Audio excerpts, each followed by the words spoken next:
Avant de démarrer vraiment l'analyse filmique de Cléo de 5 à 7, je vais rapidement vous raconter l'histoire d'Agnès Varda et du film.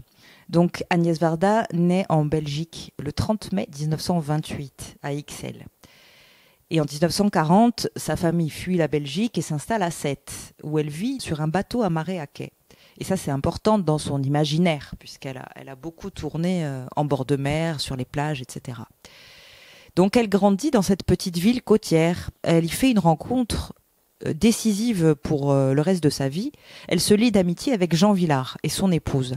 Et Jean Vilar est alors comédien de théâtre et de cinéma, metteur en scène et créateur du Festival d'Avignon en 1947, qu'il dirige jusqu'à sa mort. Et il est également le fondateur du Théâtre national populaire. Alors pour la petite anecdote, à 18 ans, Agnès, qui est en fait Arlette, puisqu'elle est née Arlette, Arlette fait une fugue à Marseille, puis en Corse, où elle travaille sur des bateaux de pêche, donc toujours attirée par le bord de mer. Ensuite, sa famille fuit Sète pour Paris pendant la guerre. Donc Paris qui sera le terreau de sa pratique artistique.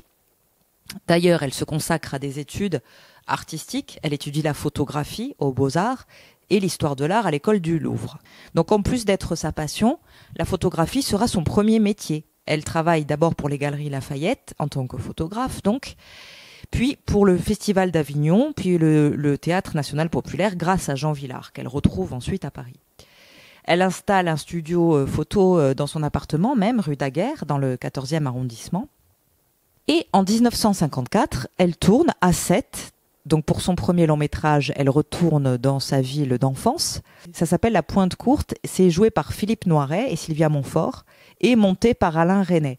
Donc on voit déjà là que l'équipe dite de la rive gauche se forme déjà à cette date-là, en 54, avant les débuts de la nouvelle vague et qui annonce quand même les prémices de ce grand mouvement. La Pointe Courte, c'est déjà un nouveau cinéma français. Il est qualifié de libre et pur par André Bazin, qui est, ne l'oublions pas, le directeur des Cahiers du cinéma. Donc ça annonce la nouvelle vague. Donc à partir de ce moment-là, le cinéma entre dans la vie d'Agnès Varda et n'en sortira plus. Elle y rencontre le réalisateur Jacques Demy en 58, qui sera son futur époux jusqu'à sa mort à lui en 90. Alors en 61, Cléo de 5 à 7 est une révélation et un tournant dans la carrière de la réalisatrice. Il est sélectionné à Cannes, puis à la Mostra de Venise. Le film remporte des prix, etc. Elle réalise encore 2 films dans les années 60, Les Créatures et Le Bonheur, avant de quitter la France pour les États-Unis avec Jacques Demy. Ils vont à Los Angeles de 68 à 70 et ils rencontreront des personnalités comme par exemple Jim Morrison, le chanteur des Doors, avec qui ils seront amis. Et elle continue toujours de tourner, de photographier.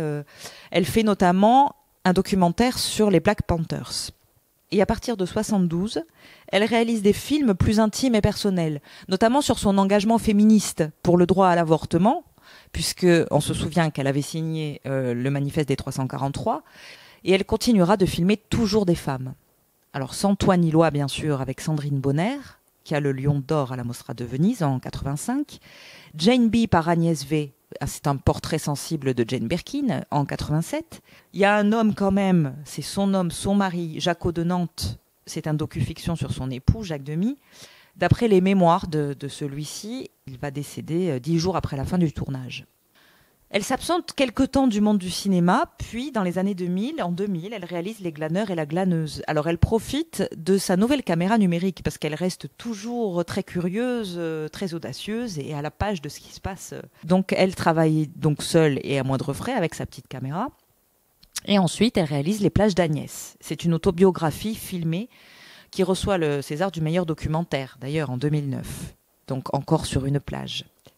Elle réalise ensuite une série de projets et d'installations artistiques, puisqu'elle est très ouverte à d'autres formes artistiques, toujours. Donc elle fait des installations à la Fondation Cartier pour l'art contemporain, notamment. Une exposition qui s'intitule L'île comme une île et elle. Son talent et sa carrière sont hautement salués et honorés des plus grandes distinctions. Par la suite, la Palme d'Or au Festival de Cannes en 2015 ou l'Oscar d'honneur en 2017 à la fin de sa vie. Et elle s'éteint dans son appartement. Rue Daguerre, toujours, en 2019.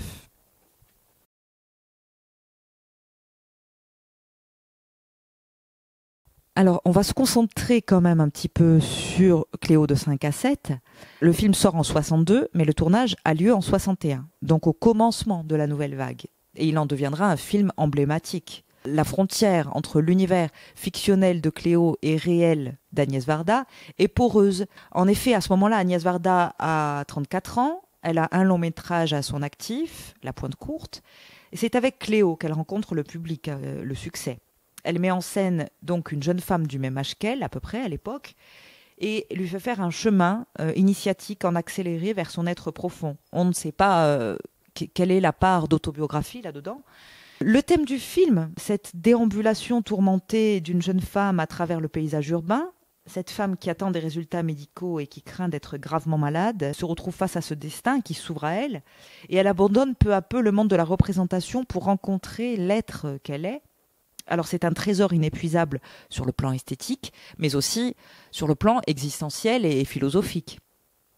C'est un thème particulier qui est assez unique en son genre, puisqu'il ne s'agit pas d'un témoignage, d'un parcours avec la maladie, mais de la peur de la maladie et sous-tendu la peur de la mort. Donc c'est profondément un thème existentiel et universel.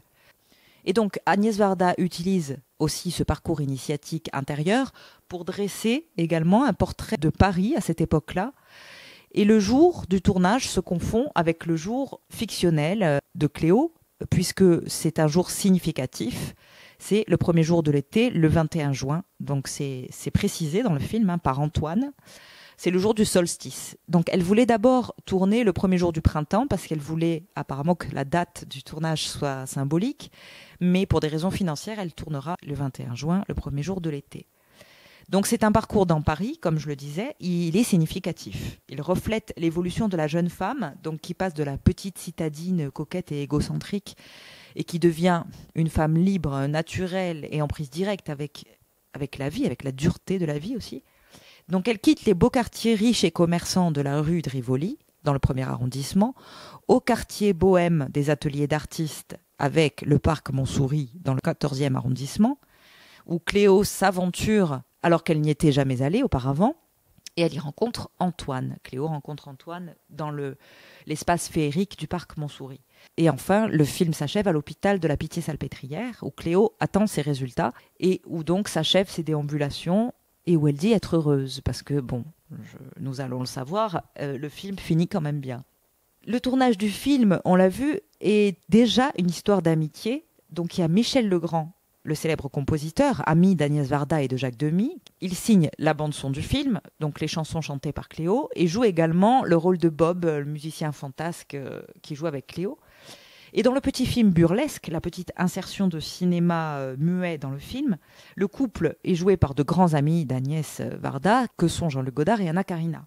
On y voit aussi Samy Frey, Jean-Claude Brialy et Georges de Beauregard, qui est aussi le producteur de Cléo de 5 à 7 et qui joue le rôle du chauffeur. Donc Cléo est un magnifique exemple de la nouvelle vague. Ça entretient un rapport ténu avec la réalité, alors non pour l'imiter et la retranscrire, mais pour en exprimer toute la magie, le mouvement et le souffle.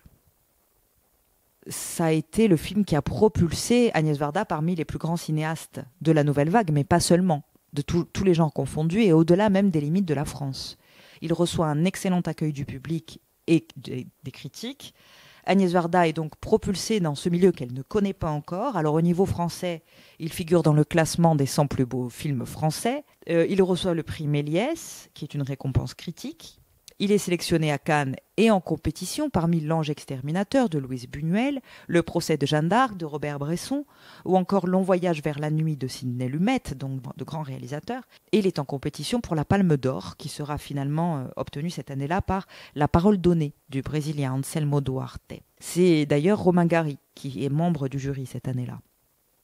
Au niveau international, le film figure parmi les 1001 films à voir avant de mourir. C'est un livre de Stephen J. Schneider dans lequel il établit un classement dont chaque film est commenté par 70 critiques. Et il est sélectionné à la Mostra de Venise parmi les plus grands cinéastes comme Tarkovsky, John Frankenheimer ou Jean-Luc Godard, etc. Donc c'est le film qui fait d'Agnès Varda la cinéaste qu'elle sera et la reconnaissance qu'elle aura.